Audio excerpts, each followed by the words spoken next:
Hello, listener. Today on the show, Dr. Margaret Van Coops is coming back again, a famous esoteric author and veteran paranormal researcher. She's been around since before it was okay to talk about stuff like this, so it should be interesting. Dr. Margaret is getting her Easy Peasy Solutions program online, and it's basically just like a spiritual teaching school. And she also had a recent book come out, The Light Side of the Oneness. She's also got a podcast and is all around a fantastic person to talk to. So let's get into it, shall we? You're listening to Cryptic Chronicles.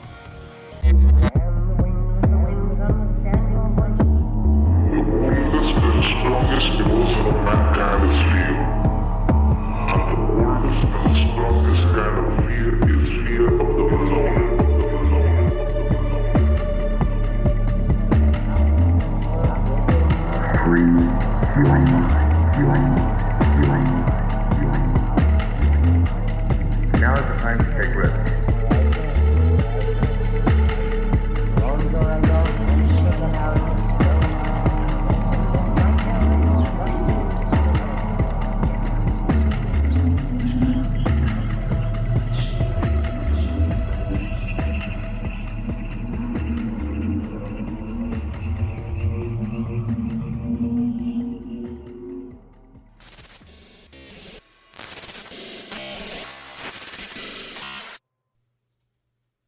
Hello, hello? Dr. Margaret? Can you hear me? Doctor? I see your face. Hello, I'm here. I'm just putting in I'm sorry. It wasn't my fault. No worries. Can you hear me okay? Yeah, let me just get I put the video on so you can see me. But my buds got all messed up. How's Easy Peasy Solutions? Katie does it all. So she's been putting up our show, Dr. Margaret and Dr. Katie Speaks, on Saturdays. We've been doing that. And I've been putting up videos on what I'm going to teach online. But we've got a chap in India that will do the proper university program, website. And so I'm busy writing all the classes and courses that I'm going to teach, but I'm also looking for other teachers. We can't do everything morning, noon, and night, so I want to find skilled other teachers that like to come on and teach the classes. Eventually, hopefully it'll get bigger and bigger. I don't see myself as the ultimate controlling factor on it. I'm sure the one who's been telling me since I was 5 that I'm going to have a school one day. And believe you me, I did have a school in England, but only for a couple of years. And I knew it was a dress rehearsal for what was to come, but it ran very well. I had a building I owned, and we small rooms. England has small rooms in houses. Are you back in England? No. I'm an American. And I thought that you were in Japan last time I was talking to you. I could have been. I'm traveling backwards and forwards, but no, I haven't been in Japan since 2016. Oh, what am I thinking of? Wow. My husband died, and so that grounded me. And then COVID broke out. Yeah. And before that, when I was 2016, he was just ill all the time. I couldn't leave him. He'd fall over, he broke his arms, different things happened. There was a lot of down on that. Meanwhile, the girl that was hosting me for the classes, her brother is a legal lawyer with land and stuff like that, estates, I suppose. And they made out some new laws that if you came into the country and were teaching and you didn't have a permit, which I've never had in the 28 years I've been going over there because it wasn't necessary. Now they wanted it, and she just went into a panic because he scared the life out of her and said she'll be sued and this and that by the government. And so she quit. And so she's moved to another town, even though she still has a big center and she's not using it. And then COVID has just killed everybody. Nobody can meet. So, I've been just doing videos online and teaching that way free. Yeah, how's the journey into an unknown world going? Oh, it's going well. And Katie is always, I've been doing that for since 2010. Mm-hmm. So my original audios were no videos, were done separately. So I would do a radio show, my husband would edit it and put it up because he was a stickler, whatever the word is, stickler, yeah, for having no little bleeps and blobs. Because back in those days, they wanted a perfect recording. Well, now today, they don't care if you sneeze or something. Yeah. So we're natural, which is nice. So now when I do the show, I pull up Audacity and, video. And so I record it both ways. And then I put it up on YouTube and on my radio. But so now, sorry. Well, it seems like you've been pretty productive, though. Despite, I have. Yeah. Yes, I have. All the things that I put up, she shares, and so that she's doing that work for me. So that's good. I'm sorry, I haven't got any water. Do you want to go grab some water? Go ahead. Yeah, totally. Hang on. I'm sorry. Absolutely.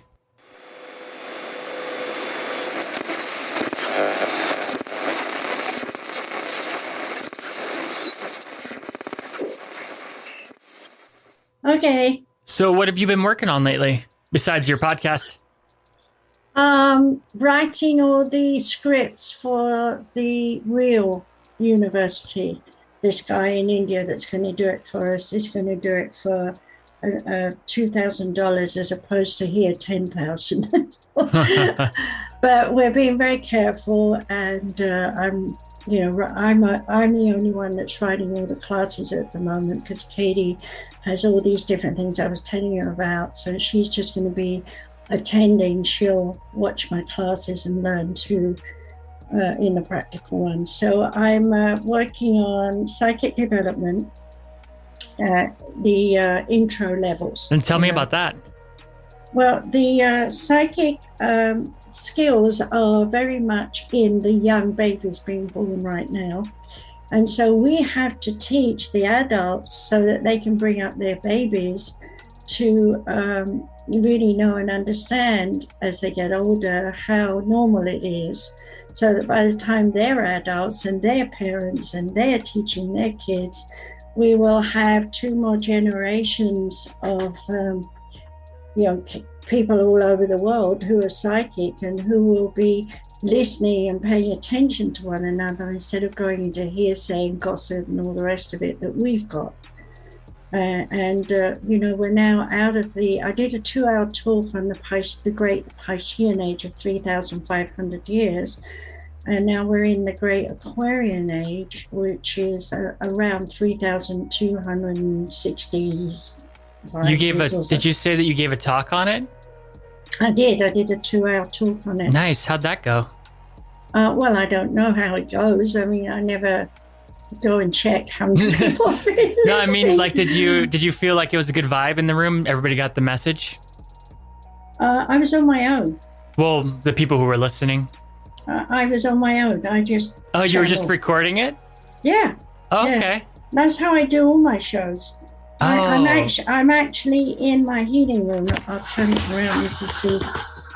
Gotcha. I imagine that you went out on the stage in like a crowd. No, not now. I can't because of COVID. Yeah, that's right. So how are you going to begin this? I was just thinking about it. Like, you're starting your psychic development class for beginners. How does that kind of that work? Like, what would you go about doing? Just like a day in a practice at your school doing that? Well, if I had a real class full of students, it would be very, very different from the way I have to teach online. So we're having to adapt the course in many different ways. In fact, all my courses have a lot of practice. So, when you're on Zoom, you can have many windows, but it's difficult. I don't even know how to pair people off and have them work together with my supervision, because I don't know how I can group 2 people together. Say I have 10 people and I have 5 groups. How am I going to watch them, listen to them, and so on? So it is a big issue. It's much more challenging. Yeah, to do it online. So right now I'm just focusing on the theory. What is the theory? Oh, only about 50 hours. Okay, the beginning part is to understand your five senses are controlled by your spirit coding in your soul vibration that you came into embodiment with. It is subliminal, deeply subliminal. It's in the deep subconscious. So it's instinct for us as babies. And instinct is like, I want to touch that and feel that and find out what it does, but because babies don't have all the words, they just touch. So we talk about psychometry, which is the sense of touch, feeling, energy coming at you or you putting energy out. Then we talk about clairvoyance, the ability to see images and to understand the many meanings that images have. Mm-hmm. Because everybody is very individual. So if I gave you a telephone, you obviously know it's to do with communications. But what does a telephone mean to you? You could have just had a raging argument with someone on the telephone. And so immediately go into a consciousness of saying that you think that it's about this argument. Mm-hmm. When in fact the telephone might be just a symbol of you need to learn to communicate in a softer manner. So they have to learn to look at the emotions that come with the image and learn how to mix the two. And the emotions comes through the psychometry of how you feel, because it's very physical. Baby doesn't have intellect, it has feeling. And that's our primary coding from the spirit, from our soul vibration. And so we've done psychometry, we've done clairaudience, comes after clairvoyance. Sorry, we've done clairvoyance, and we come into clairaudience. Clairaudience is when you talk to yourself or you hear voices in your head, or like you might be sitting in one room and you think someone's come in the house and called you and you go to look, no one's there. Usually the spirit guides will give you external voices, simple things like call your name, make a barking dog, and you think, I haven't got a dog in the house, where's that come from, or something, something simple that is to catch your attention in the beginning, to make you aware that you can hear the spirit world.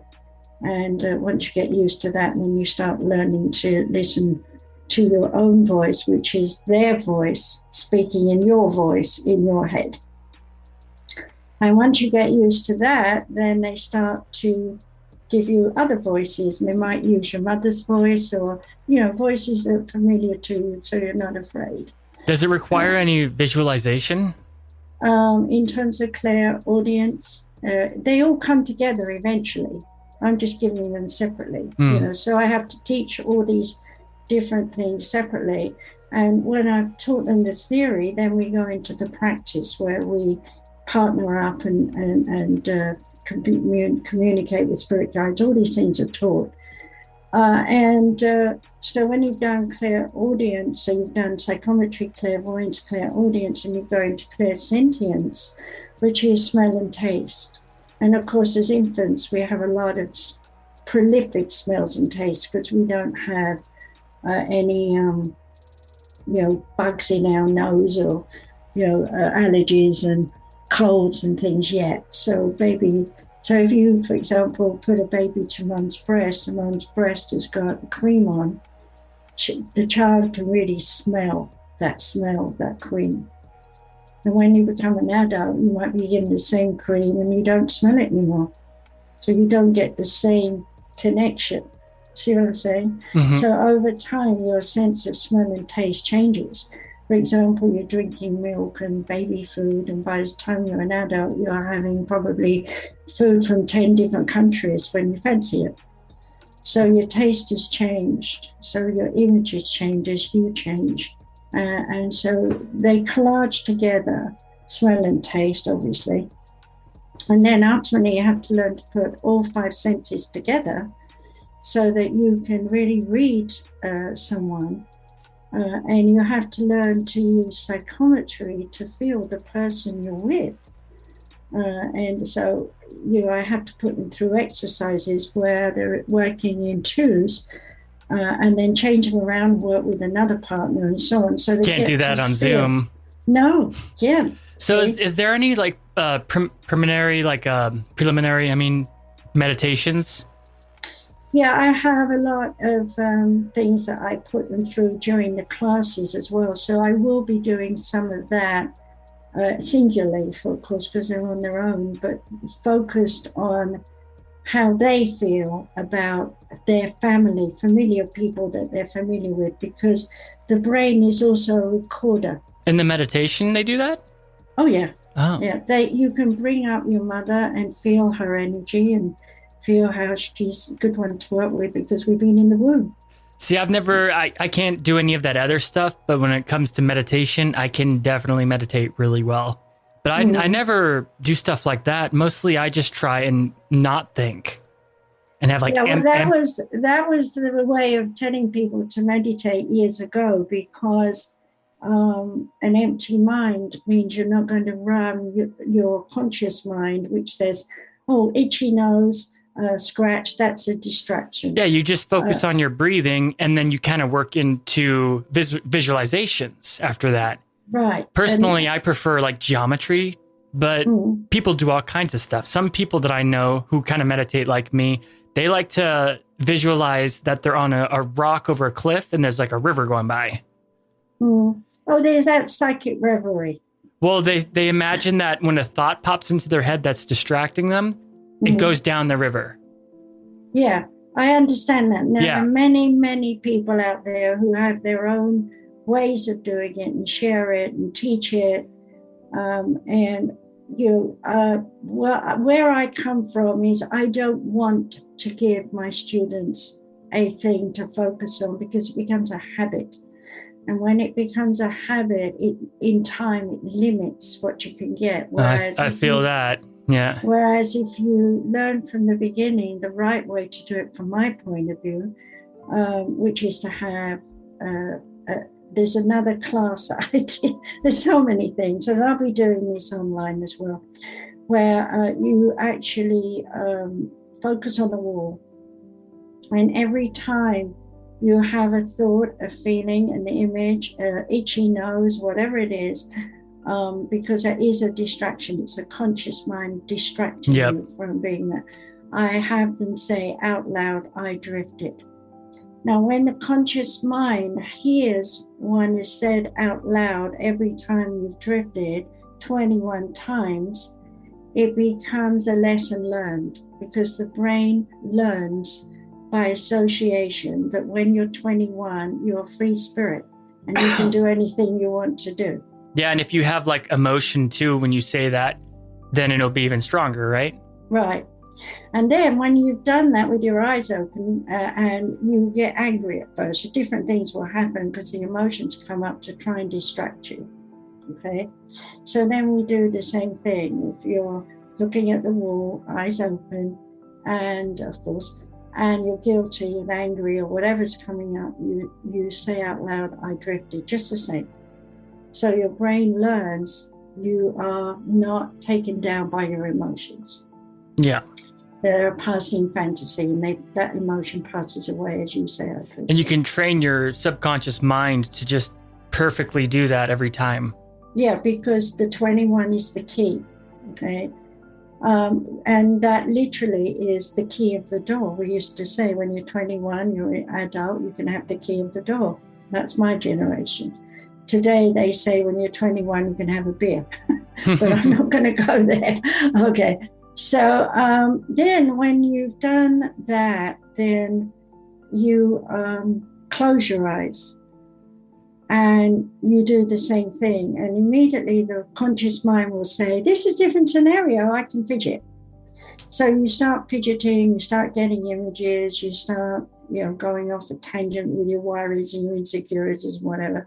And exactly the same as before, you allow yourself to fidget and flash and fuss and do whatever. And you might have hot and cold flashes and things like that as well. That's all part of the distraction. So again, you say out loud, I drifted 21 times. And by the time you've done that, and you may need to do it 21 different days. But it'll recenter you. Yeah, but it will recenter. Now you've done physical. Now you're going to do inwardly. So the next time you do it 21 times, 21 days, whatever you want to do, depends on the individual, how much quickly you master yourself.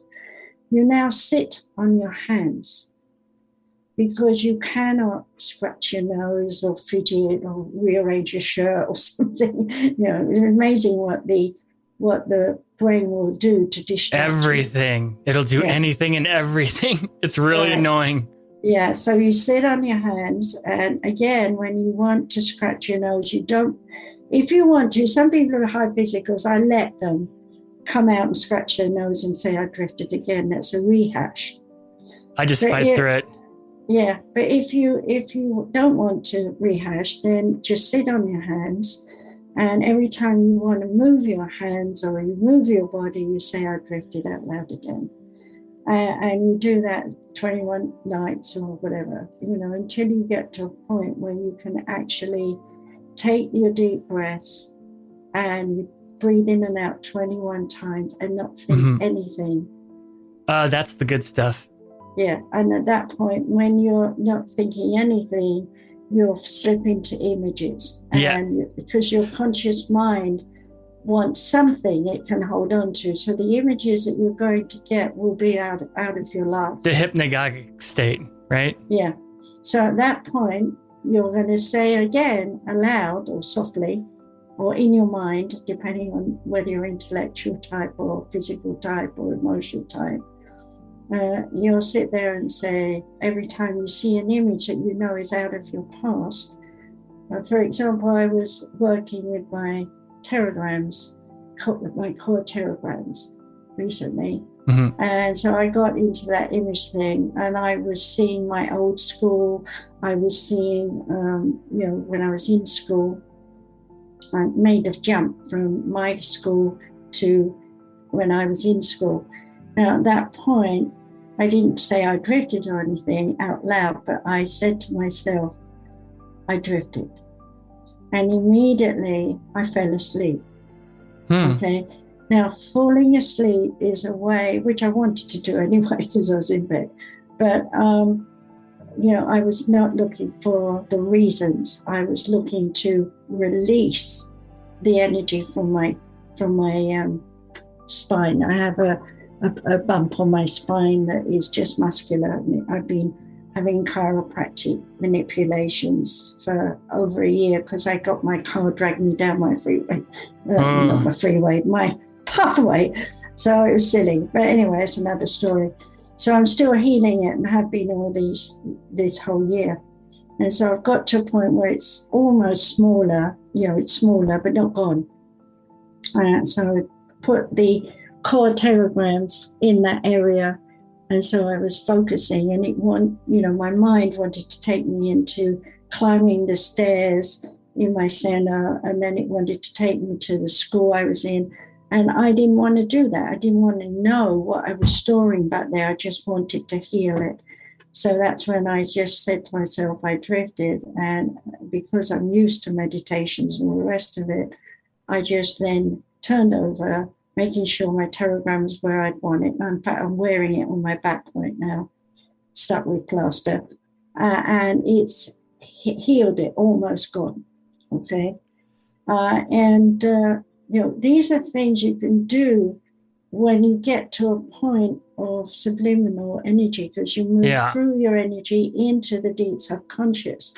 And the deep subconscious then gives you what your soul needs to I love to explore the subconscious.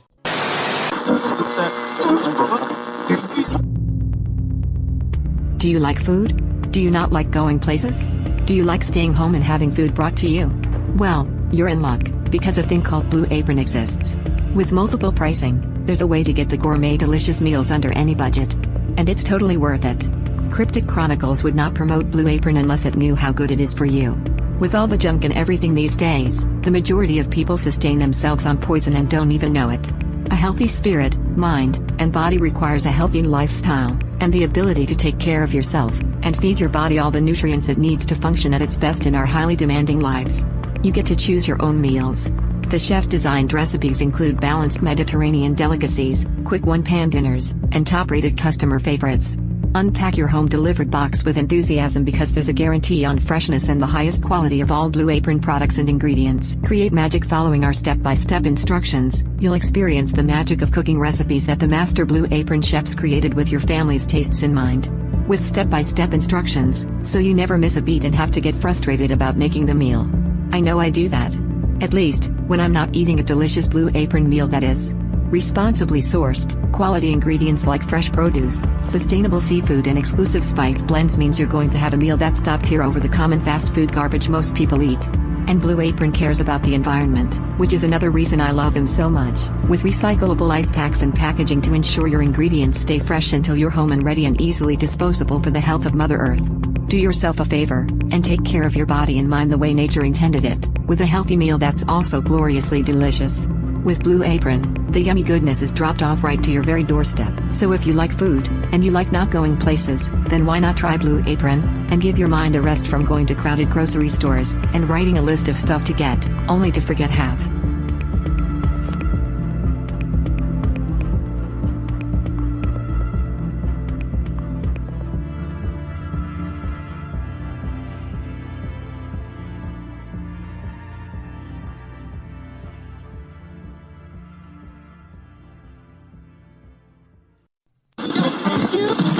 $30 off weed with code PODCAST? Did someone say $30 off weed with code PODCAST?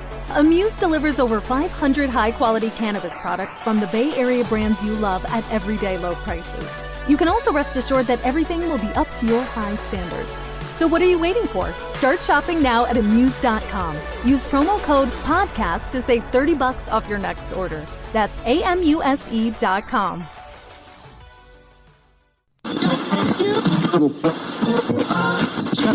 But I did want to go back really quick because I had one more question for you. Mm-hmm. When people are at that state, when they get into the deep hypnagogic state, what do you tell people who see scary images? Okay. Well, that's again another part of my courses. I teach them right in the beginning how to protect themselves from the dark side. Because some people see some weird stuff. Oh, yes. There's a lot of weird stuff. If you were to read my book, My Journey into Oneness, The Way to Oneness Revisited, which has been republished many times, as I learn more and put more in there, or do something, say something about my life, then what they do is they're forewarned, they're forearmed, and they have certain things I teach them to do. So, for example, if you're sitting with a partner and you suddenly feel their whole body's energy and you feel like you just had a breakdown in yourself as a medium, you know that you had that, then I have certain techniques which allow them to talk about that to their partner and say, you had a breakdown, and then to release it into the ground so that they don't hold on to that person's feelings. You don't need to keep them. They only need a temporary psychometry connection to see that they've had that breakdown. Now, if they've had a breakdown themselves, they're going to identify with that.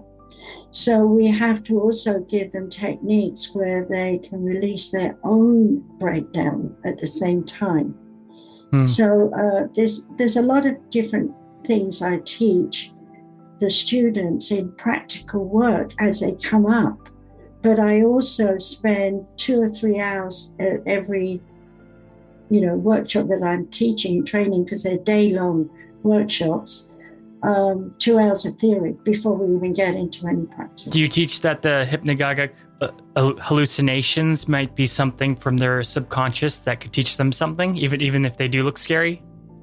Yeah, we go into all of that. Symbolism, for example, right? Yeah, when I was a kid, I watched one of the old black and white Dracula movies, When I say a kid, I was about 16, I guess, because we didn't have a TV till I was about 14 or 15. And we weren't allowed to watch anything but the news in the beginning. I wasn't allowed to watch a lot of stuff either. One day we came home and the flat was dark, and my mother and I had been to the movie, and there was light flashing, and we thought, what the hell? And we walk into the living room, and there's Dad sitting in front of the TV watching the Tiller Girls, which is like where they'll throw their legs up in a line and dance around, same kind of thing. We had our own girls in England. I can't remember what they were called here, but they don't appear anymore. I know what you're talking old about. History, yeah. And so he was guilty, and so after that we were allowed to watch some shows and movies. And so this Dracula, going back, I for years I used to feel like someone was going to suck my neck, but I was also having alien encounters. They were coming into me and taking me up to ships, and all these things were going on. And so I had a lot of fear as a child. What aliens? Mostly the Greys or the Arcturians. Arcturians didn't come that often, but when they did, they were checking me over, and they would remind me that I am one of them. I'm an ancient Arcturian, which I cannot prove or disprove. So it's just something they told me, and I was a child and never forget it. And I know when I'm channeling and there's no identity, just all this wisdom's pouring through me, that I'm channeling Arcturians. When I'm working with the Greys, I actually had an infant myself. It was half caste, as we called it back in England. We didn't say, whatever they use today. I can't think of the word right now. And they used to take me out, and I was 15 and I was a virgin. And they gave me an incredible one-night stand.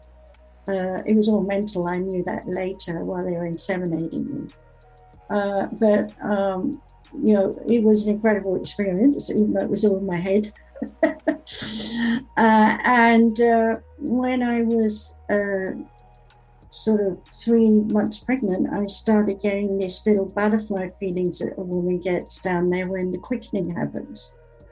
And I told my mum all these things, and my mum said I was having a wet dream and it was all stupid, and don't be silly, you haven't got a boyfriend, blah, blah, blah, it's impossible. And I was so sure I was pregnant that I insisted she take me to the doctor, and the doctor would not examine me down there because I'm a virgin.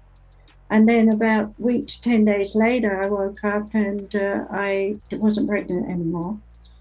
And I knew something had happened. Again, told my mom, she wouldn't believe me, thought I had a vivid imagination. She always told me that from as soon as I could talk, because I was always talking about what I was seeing.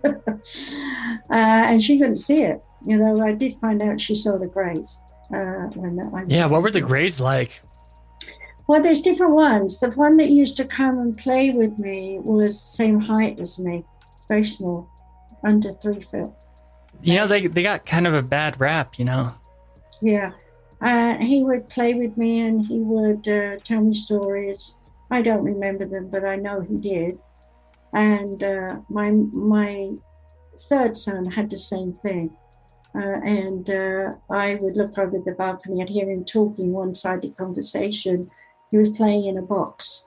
And he was saying things like, no, not like that. And then there'd be silence. And then, see what you've done? And then quiet again. And then you tore it, Wait, going back to the pregnant thing, did you give birth to like an alien hybrid, maybe? No, I didn't give actual birth. They take the baby when it's quickened, and then they grow it up on the ship. I know, but still, you made a hybrid with the Greys. Yes, they made it. I didn't make it. They made it. Wow. But her. She. I was brought up to the ship. Doesn't that kind of make you mad?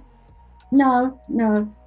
I knew what they were doing. It's too much to talk about. But basically, long before I ever got to an age to have a baby, They took me on the ships. I remember all the times floating up towards the ship and seeing all the lights and waking up outside, early dew in the morning, wondering how the hell I got outside because they hadn't brought me back to the room. They'd left me outside so I'd remember.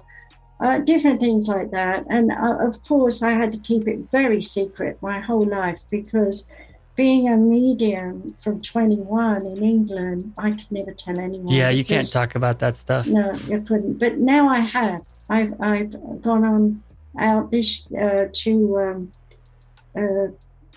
UFO conferences and talked and told people. You got to MUFON? Yeah, I didn't. No, I didn't go to MUFON. I have. George Norrie and I go back. I was the one who told George Norrie all about the pyramids.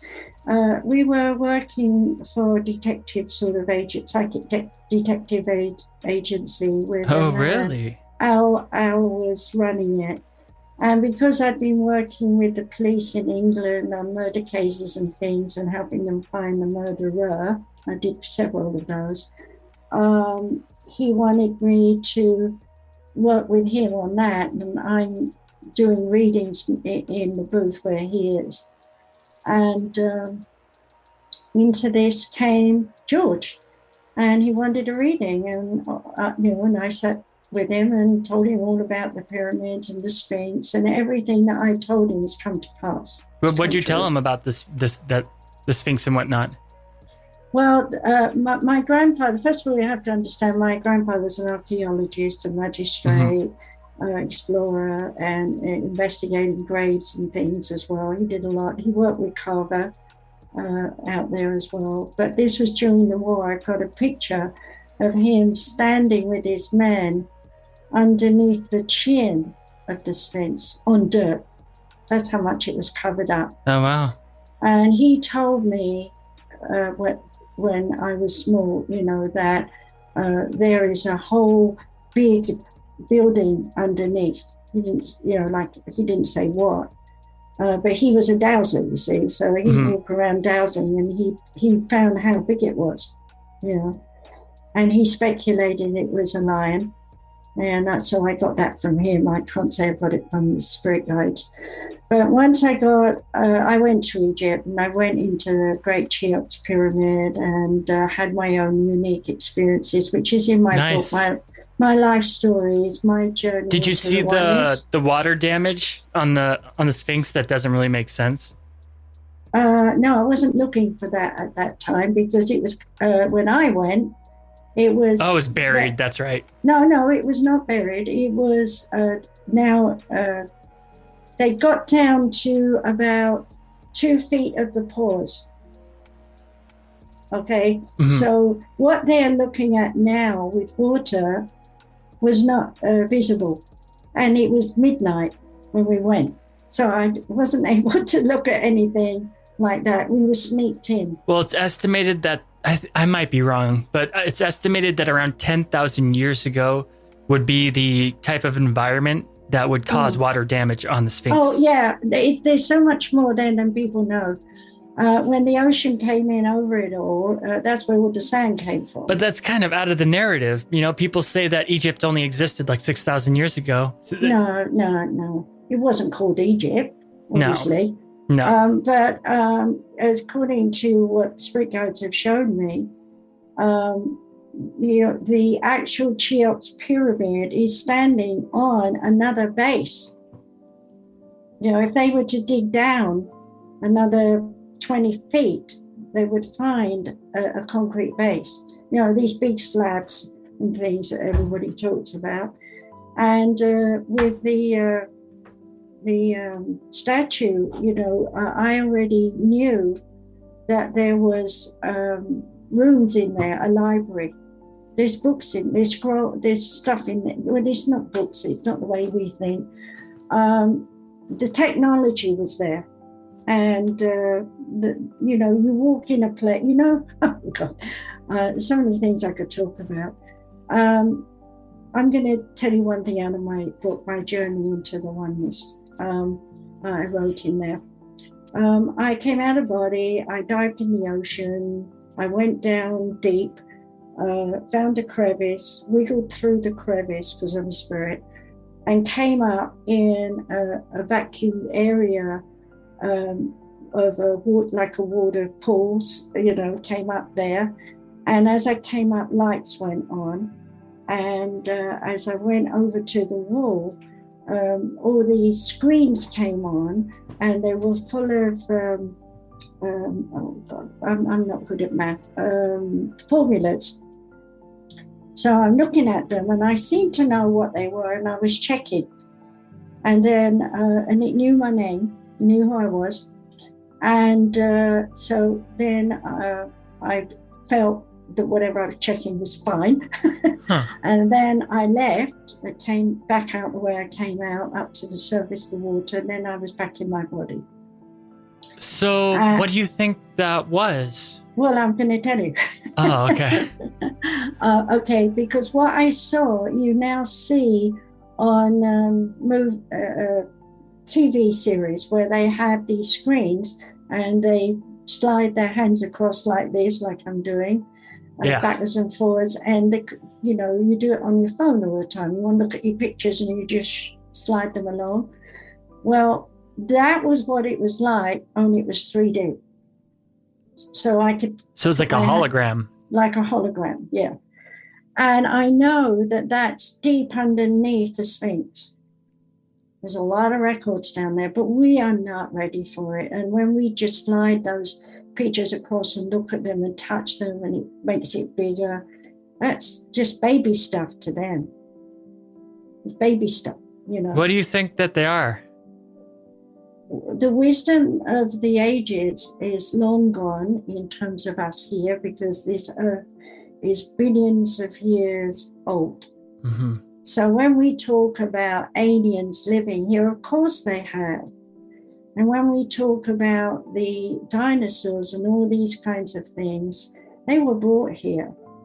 Okay, I actually was given a life in trance, out of body, in the Akashic records, where I was a very, very tall bean post, if you like, no real muscles or anything that like people have today with workouts. There was no need to do that. And we could travel long distance. Can you explain what the Akashic records are? I'm pretty sure that I have a lot of listeners that don't know what that is. All right.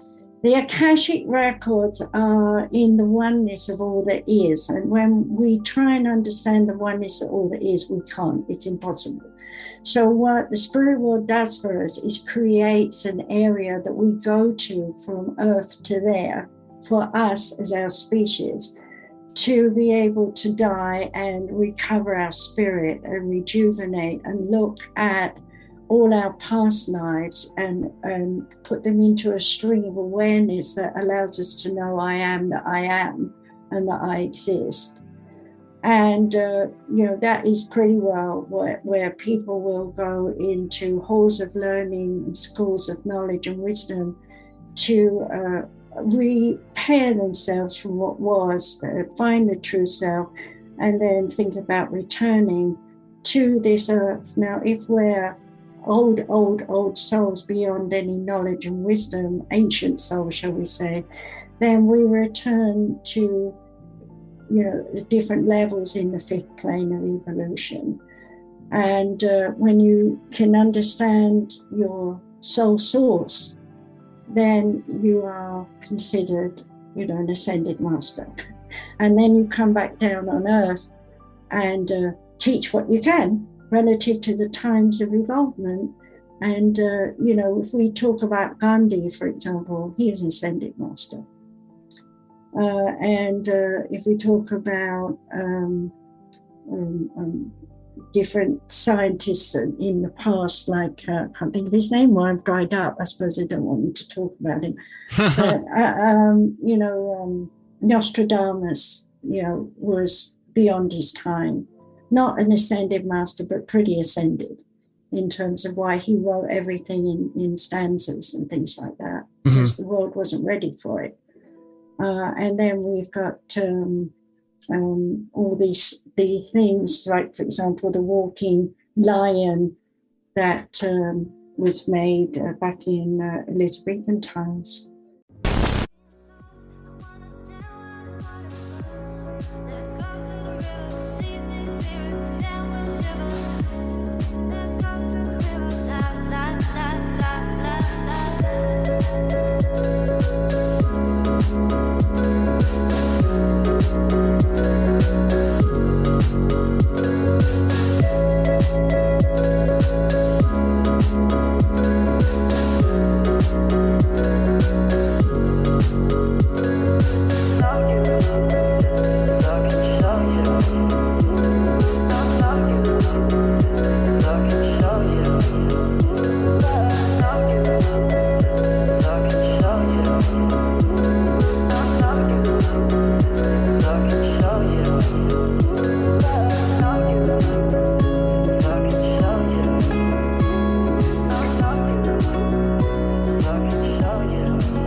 Hi there, thanks for listening to Cryptic Chronicles.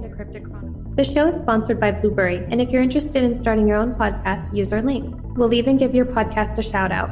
Go to crypticchroniclespodcast.com and click on the Blueberry link on the homepage. By doing so, you'll be helping the show. Blueberry is optimized for iTunes as well as all podcast hubs. You won't have to worry about expensive contracts or fees. In fact, you won't have to leave your own website. You'll have your own RSS feed and no third-party sites. Try it for a month free by going through Cryptic Chronicles. Also, if you're a fan of cryptic content, please support the show on Patreon. By giving just $1 a month, you can really assist us in posting more content frequently. You'll also have access to bonus ad-free episodes of the show and the Discord channel. To keep up with all Cryptic Chronicles content, follow us on Twitter, Instagram, Tumblr, and of course Facebook. Give the Facebook page a like and join the Cryptic Chronicles group. We'd love to hear from you. Thanks for supporting the show, but most of all, thanks for listening.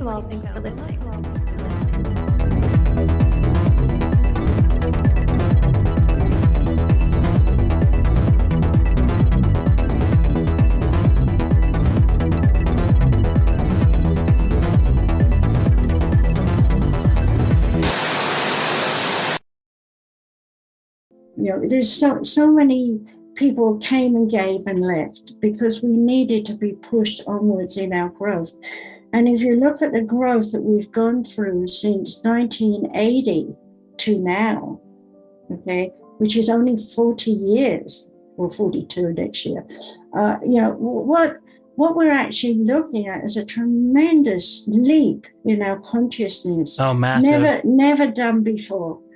And so we have a preparation here in the Piscean age of bringing us forward from survival mode, killing and doing all the things that they did through that age, into the Aquarian age, where we're learning to listen inwardly to ourselves and to the people around us through psyche abilities. And from there to be able to also channel more information in terms of our industry. And I already know that our next way of heating our houses and flying our spaceships or whatever we create in the future is sound. And I've written a book based on Einstein's theory psychically. Okay, so that's a book I'm actually rereading myself. Because when I write a book, I'm channeling, I'm just like a woman possessed. Does it seem like sorry to interrupt you. Does it seem like the world is having a hard time transitioning into the age of Aquarius? Like there's a lot of struggle? Of course, because people don't understand how psychic they are. Until all the Piscean ages are gone, and until all the Aquarian New Agers are here using acceptable psychic senses every day of their life, we're not going to have peace. So you think that everybody using psychic abilities is the future? Absolutely. Absolutely. Look, if you're sitting there and you're saying to me, I really want to go to the zoo and I can't go because it's locked up. Okay, so I'm going to climb over the fence where nobody's looking. And I'm sitting here and I know that you're not even going to get out of the car because there's going to be bollards and police and everything there. I would tell you that. Now, you have a choice whether you listen to me or not as a normal everyday person and make a choice. And of course, you might drive down there and then you find that everything I said is true. There's all bollards and all sorts of police something going on. So you can't get over this fence and get in the zoo. A silly example, but sort of everyday thing that people might think to do. Mm-hmm. So that would then make you think, how did she know? So that's the stage we're in right now. How did she know? But how did I know? Because I've seen the future. I've seen instantly what happens to you when you do what you shouldn't do. So you think it's a natural advancement in our evolution? Yeah, I do. So if you think about a bunch of psychics sitting down and they're talking about rebuilding a bridge, let's make it simple, okay? There's going to be someone who's a builder. There's going to be someone who's a designer. There's going to be someone who's thinking where they should put the bridge, whether the earth is so strong for it there or not, and so on and so forth.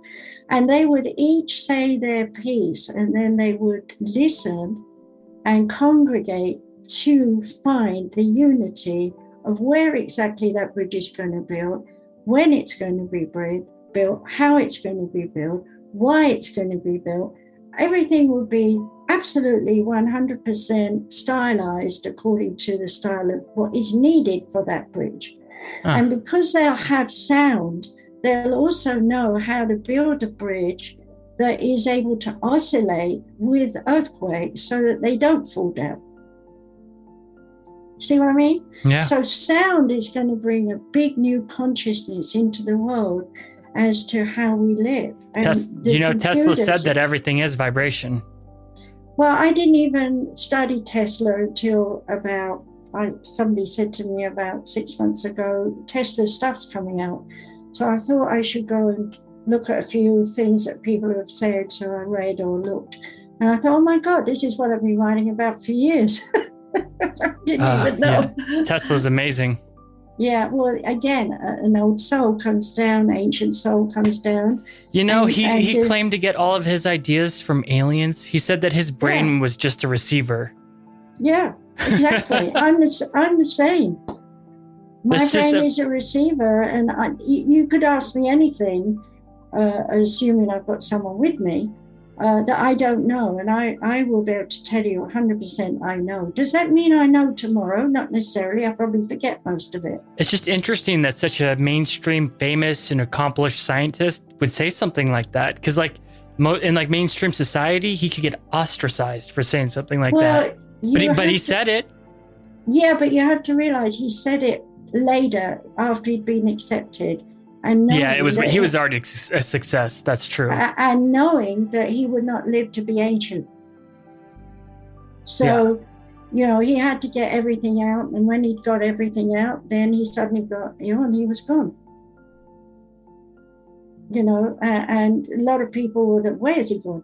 Another thing that happens sometimes is, I'm not saying this happened to Jesus, it didn't, but the fact that Jesus disappeared and reappeared, people today still speculate that, the aliens took him or something. Well, they didn't, not in his case. But in terms of people missing, sometimes they're taken up and they don't come back because they want them up there.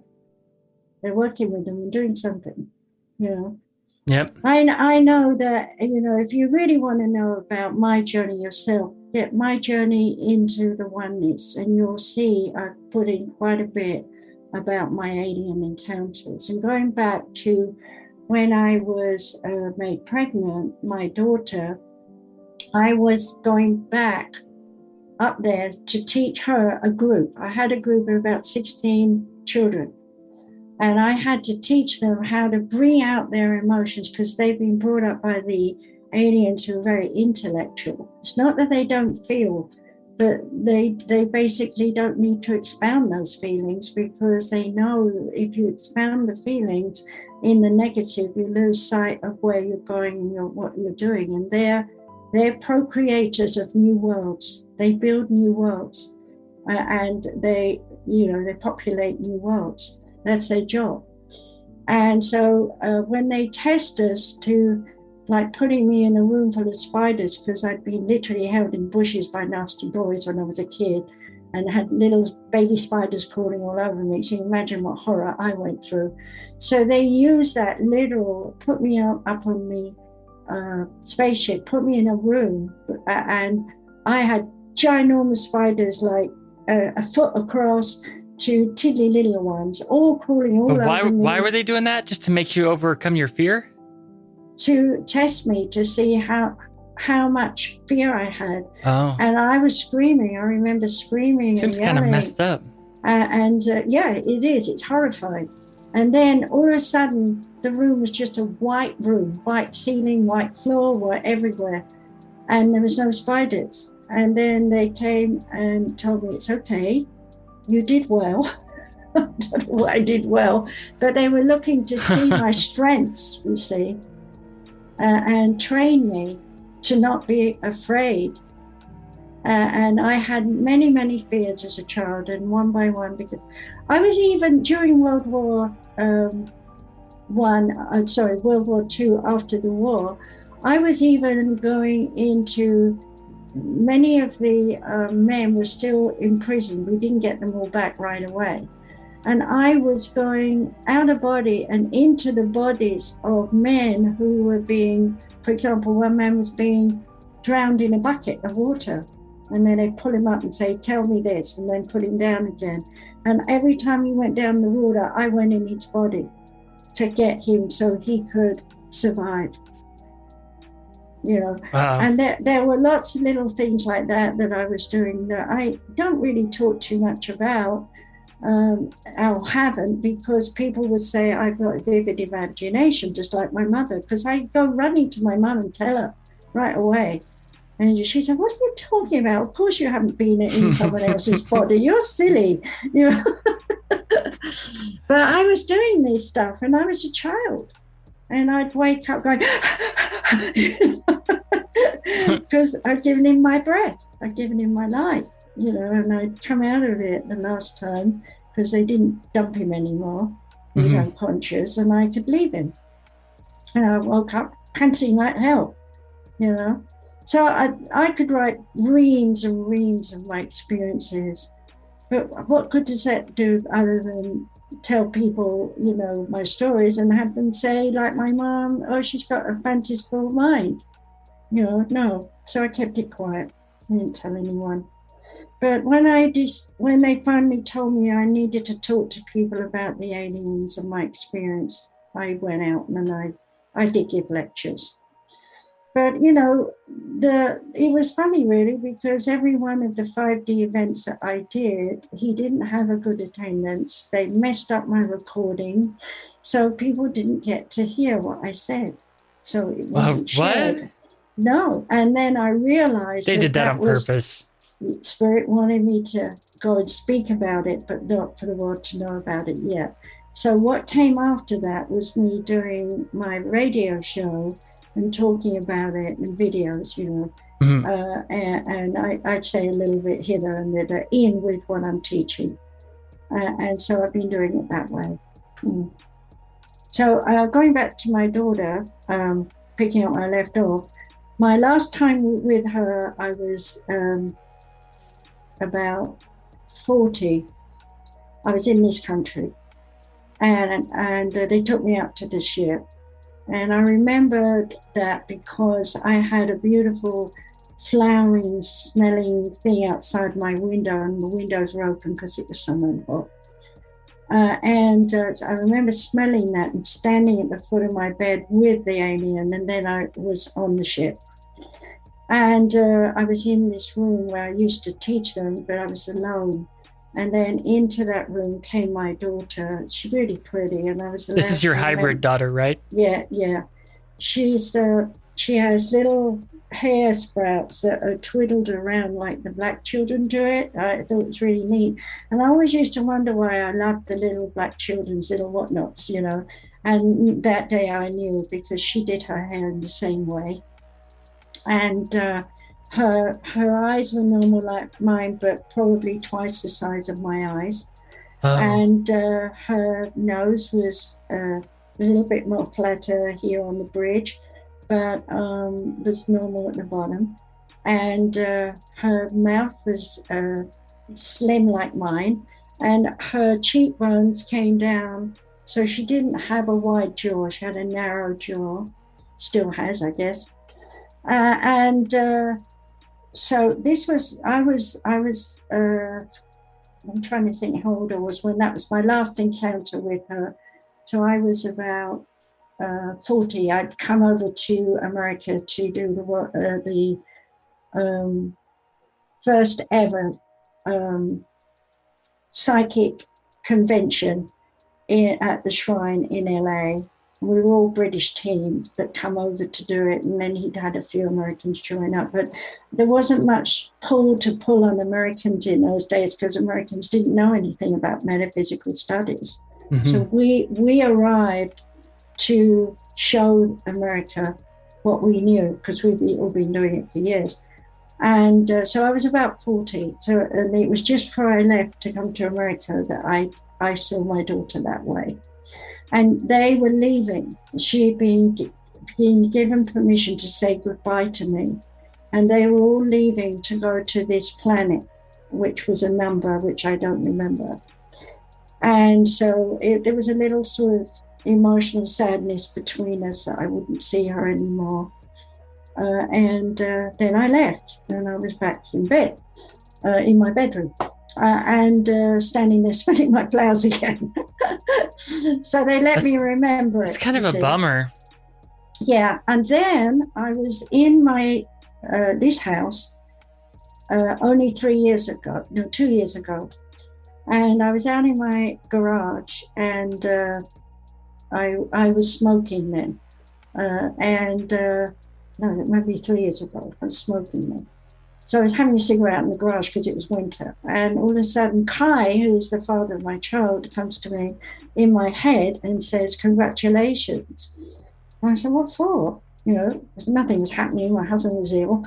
And he said, "You're a grandmother." And I thought, well, I know I'm a grandmother here. So I said, "What?" He says, "Your daughter has 3 children." And I said, "That's impossible. She only had a womb." And he said, "You don't understand. They're your eggs." So they'd made her pregnant, and they must have evolved it to make her children, they're all girls, to be able to reproduce. So the children got ovaries and womb. With my eggs. That's fascinating. So I said, "Why are you telling me this?" He said, "For 2 reasons. One, you should be congratulated that you have seeded a planet. And 2, it's your daughter. You love her. You should know she's had babies." And then he disappeared, from my brain. So he's telepathic with me, and always has been. He's about 5,000 years old. Oh, wow. But that's not our time. It's You've got to realize that, different space-time. Different space-time. And we know about that now. But we didn't know about that. Oh, yeah. I've been researching the Philadelphia experiment, so I definitely know what you're talking about right now. Yeah. Well, that wasn't very successful because people came back deformed or miserable or whatever. Yeah, but they got they found out a way to get into a dimension that's outside of normal space-time is the thing. And it's sound that does it. Mm-hmm. Yeah. So reverberation, resonation, it has to be controlled and restricted in many ways because it can also do a lot of damage. We learned that with the atom bombs. Oh yeah. So it wasn't the explosion that killed people. It was a wave of energy that burned them up. Well, also in the Philadelphia experiment, when they came back, they were in the walls. Yeah. I know. Which is pretty freaky. Yeah. So we're not ready for this technology, but knowing it exists opens a door for us to be more receptive to hearing the aliens and listening to them. The aliens only connect with people who are open-minded, and they test us. I told you about my one time with the spiders. They take things from our lives. Yeah, that was a harsh test, though. That's a little bit too much. Well, they've got to know we're strong enough to understand and cope and take that information that they're going to give That's us. true, but they used your biggest phobia against you. Well, of course, what else are they going to do? I mean, I had so many experiences as a child right up until I was about 20, actually, of negative situations where I was being tested. All right, So as long as you're okay with it. It seems kind of extreme to me. I would have maybe worked up to that. Like that'd be a 10 for me. Like I'd start at the bottom. Like maybe you don't like snakes, and I'd like put one snake in a room with you. Well, that was, another time they put me in a room full of snakes. Like I would work up to the scariest stuff that you're scared of. I wouldn't just immediately throw you in there. Well, I wasn't waking up. I was out of body in the spaceships when they did that. I mean, I wasn't out of body. I was in real form on the spaceships. Oh, you weren't astral projecting? No, I was taken every time up to the ships. I even know what the ships are like. For example, in England, during the daytime, I was dusting, and all of a sudden I felt someone was in the room. And I turned around, there was two greys and a reptilian. The reptilians are That's freaky. They're not freaky. They're policemen, because the greys, if we get violent, we can harm them. So the reptilians are the policemen. They make sure we don't harm them. Because while they're testing us, like if you're being tested or checked and you struggle, they got to hold you down. I just don't trust reptilians. Well, you don't trust them because they hold you down. Now, as far as the mantis, I've never found them. I think they're imagination. I've never found anybody. I've asked the spirit guides, I've asked the aliens, and they just look at me like, what? It's imagination. It's people's imaginations, as far as I know. I can't prove or disprove that, but if I don't get proof and source that I know I trust, then, I don't believe these people. Maybe they're in a different timeline. Could be. But, obviously they don't want us to know about it. Those of us who do have contact, real contact, with the aliens, maybe they're protecting us from it. Maybe they are harmful. I don't know. But why would you think about the structure of a praying mantis? They eat your face off. No, they don't. They've got a tongue that swipes out. It might as well be a comedian or something. They've got a lot of things have got tongues that sweep out. I think it's people's horror ideas, and they've had a nightmare, maybe being tested with that, and they think it's real, Mm-hmm. But if you think about the anatomical way they are, even if you give them the wings that they have, they're fragile. You could, a human, if you're in the physicality of that world, could just wring their necks. They got an exoskeleton. Well, I don't think that's true. Yeah, that's all bugs like that. They have their but bones are on the outside. Yeah, but I see what you mean. Yeah, but what I'm saying is, when unless they're like 20 foot big, how you can't fight that. But if they're just go for the legs. Yeah, you could just get them down. I just, it just doesn't work for me. And then their spirit guides show me or take me there. I'm not going along with that one. Yeah, I know a lot about the mantis, but just lore. I mean, I've actually never had any like contact or experience or anything, but I know a lot about them just by researching. Okay, well, I haven't, so I don't. I don't particularly want to know, because I think I've got enough on my plate with what I'm doing. Oh yeah, totally. Yeah. But anyway, I was going back to these people. So I went outside with them. They took me outside, and all I've got is a garden. And and I can see behind my garden is a playing field where the kids go and play school games. So there's nothing. And as I step out my back door, this little shudder happens, and there is a cone shape, just like the thing that they sent the original astronauts up, and they came floating down with a parachute. Exactly the same, just looking like that. And we walked up to it, and there was a sliding door. We got in, sliding door shut. All that was inside was a U-shaped seat. Again, very white. Sat down, hardly sat down, and then the door opened, and we got out on the ship. Second, I probably could have sat down, looked around, got up. That's how quick it was. And I know you're seeing me, so you can see what I'm saying. But listeners, sit down, get up right away. That's how quick it was. And walking out on the ship. Sometimes the ships, the alien ships, have a metallic sound when you walk. There's a lot of metal around. Mm-hmm. But the Arcturians is all white.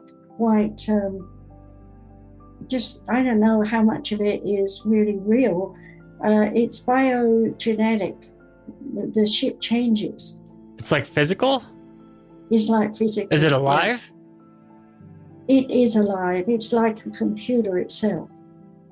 But it has form. And does it want to do what it's doing, or is it like a drone? No, there's people in it, obviously. Well, they're all connected. Does the ship have consciousness? It's like an AI. Oh. Its whole sense of it knows how to take care of itself. That's pretty cool. It knows how to take care of the people on it. The Arcturians are very tall.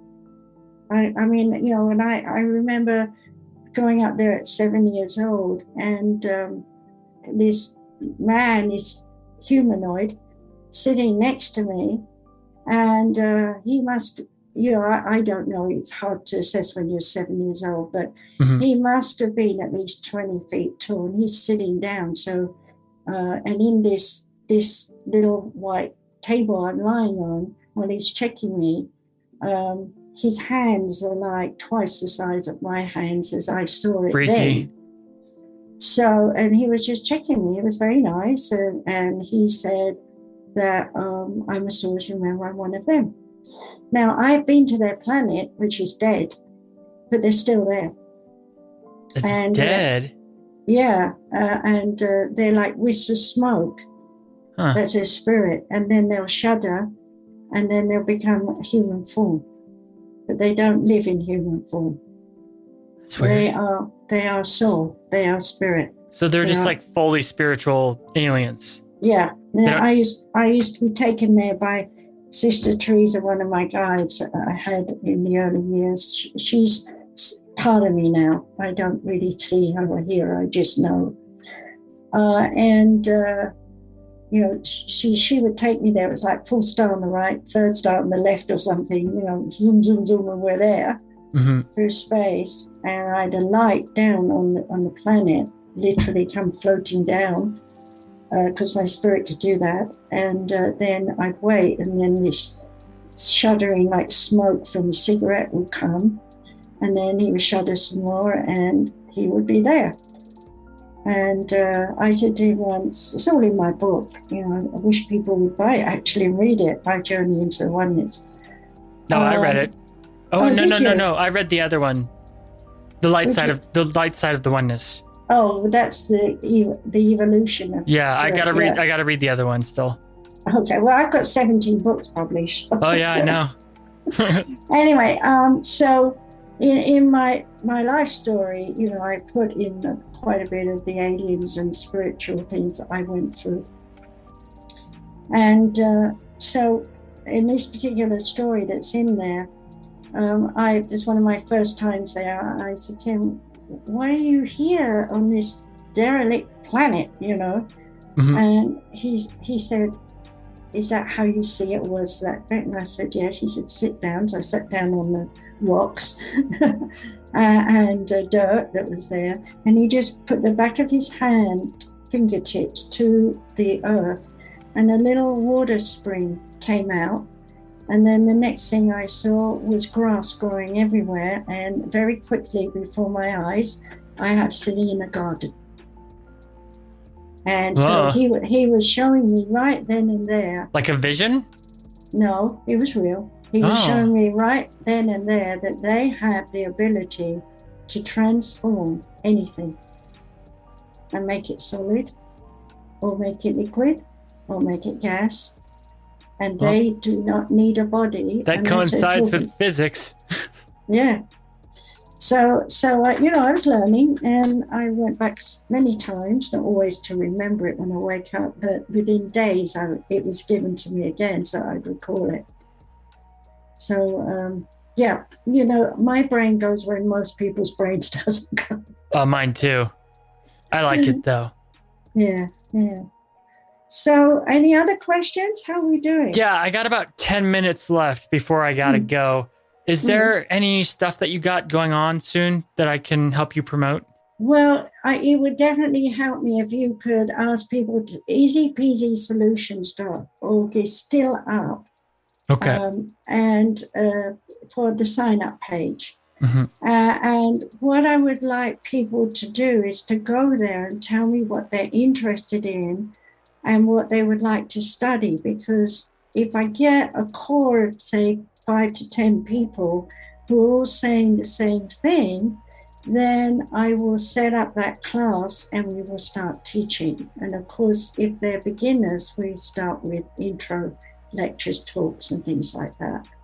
So I'm currently working on making those, and I hopefully will have, some people. I just did a 4 weeks of intro on the psychic ability, where I taught them how to protect themselves, to know what the 5 senses are, as we were talking earlier, that kind of thing.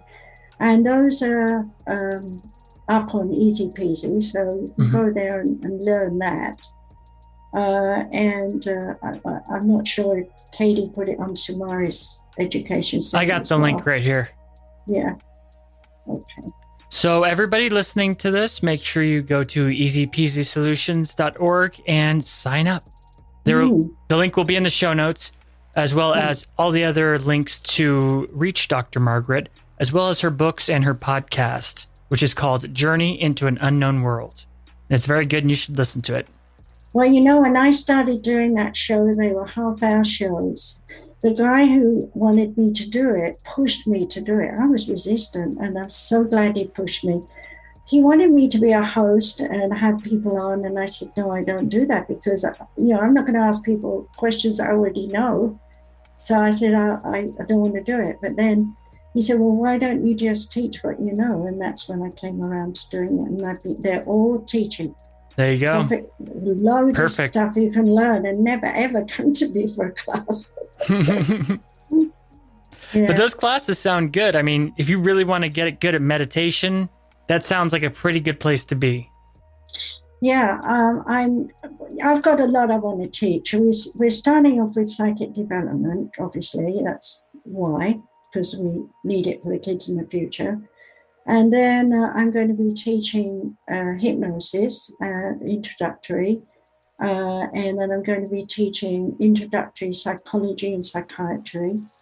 These are foundation stones for people who would eventually want to become counselors, coaches, reverends, and missionaries. So we've got Universal Christ Church as well. That side, I'll be teaching some psychic development, some counseling, some coaching, a lot of work on how to be there for people who are negative and how to deal with them. If someone comes to be with you and they're going to be violent, you've got to know how to protect yourself. So you never know what's going to come through your door when they want help. Definitely extremely valuable lessons. Mm-hmm. So I always start with how to protect self first on every course, and how to know yourself on every course, even down to body language, expressions, mind, body, spirit, heart, soul. I've got to get them to be prepared for what they will encounter once they move forward. So I'm doing the theory right now. But, my dream is, I hope that by the time Las Vegas is really, really free, because right now they're open, but so many people are pouring in to go there. So nobody wants to go there who lives there, they will stay home. Mm-hmm. But given time, when I've got enough students who have done all the theories on a topic, I will go to Las Vegas and invite them to come there for the practical, for maybe a long weekend, like Friday night, Saturday and Sunday or something. They can enjoy a show. Yeah, that'll be awesome, listeners. Yeah. So they'll get the practice as well. But I don't know when exactly, because we're so locked down under COVID. We can't even put anything up on it. And I just mentioned the word and I didn't. The bug. Okay, so we've got to wait till we're free to be able to do that. But it will happen. And it will. I just don't know when. Soon. That is easypeasysolutions.org. There will also be links to it, as well as all the other stuff that we went over just now in the show notes. And one last thing I'd love to put out, if you don't mind. Go for it. We need financial support, no matter who you are, where you are. If you're in possession of wanting to invest, I'm not controlling this. I let it go through the oneness of where it should go. So Spirit have told me there's a rich person out there. I have no idea who they are, but if they're listening, please contact me. Do you have a PayPal account? Yeah. Do you have a Patreon account? I have one for UCC, Sumarist Education Center. We're not using it yet, but that would be the business. If you set up a Patreon account, I will definitely put that link in the show notes of this episode. I don't know how to do that. I'll talk to Katie. Okay. Well, if you do set it up, just let me know, and that'll be a good way for that rich person who's going to find you to get that money to you.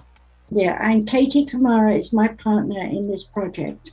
And she is brilliant too, and she puts up our show, Dr. Margaret and Dr. Katie Speaks, every Saturday. And any recordings I make, she puts them all up for me. So perfect. She's perfect too. She's very clever, so look her up as well on Soma, SOMA, Fusion, Media.com. And can you also ask her to maybe make a Patreon account? I could help you set up a really good one. Patreon. Patreon. EON. Actually, I'll just send you a link once we're done recording, okay? All right. Yes, thank you so much. I appreciate your help. And of course. It was very nice having you on the show again. We'll see each other soon. I'm sorry my schedule's been so crazy, but things are going to get better. Yeah, thank you for having me on. I enjoyed it. Thank Absolutely. you for your wonderful questions. They were good. Always a pleasure, Dr. Margaret. Thank you.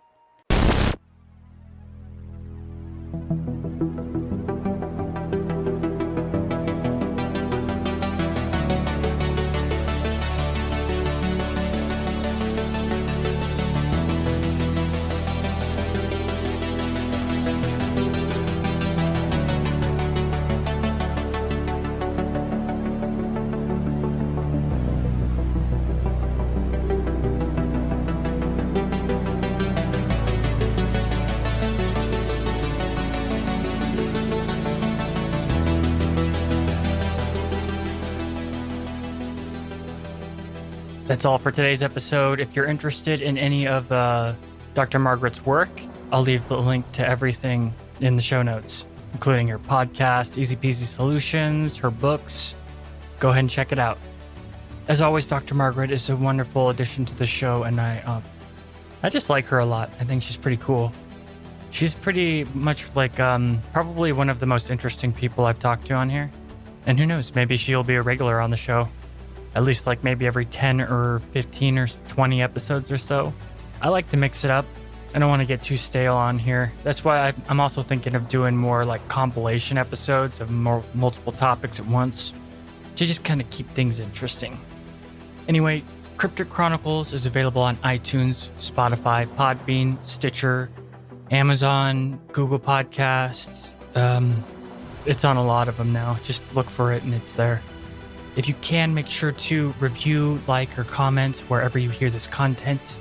The interaction makes the algorithms like the episode and will spread it and help grow the show and whatnot. So you're doing more than your fair share just doing that, of supporting the show. The Cryptic Chronicles is free to listen to. The cost to produce it is substantial. By pleasing the gods of the algorithm, you're basically assisting in producing the show. The more people, the more sponsors, the more everything, the more I can bring you more and better stuff. And if you really, really like Cryptic Chronicles and you happen to be awesome, then consider supporting us on Patreon. For just $1, you can unlock full uncensored shows with no ads. You'll get extremely early access to all of my content, not just the podcast. You'll also get access to a handful of exclusive podcast episodes, as well as a bunch of other possible awesome stuff, including joining the Discord channel. Just go to crypticchronicles.com. At the top, click the Chronicler's Vault. It's a link to Patreon, or just Cryptic Chronicles/Patreon. I know a lot of you haven't been, well, you've been like doing it through like desktops or whatever, but you can actually download an app for your phone and it just has everything you need right there. It's super awesome. So definitely download the Patreon app if you're interested in that stuff, because it makes everything way easier.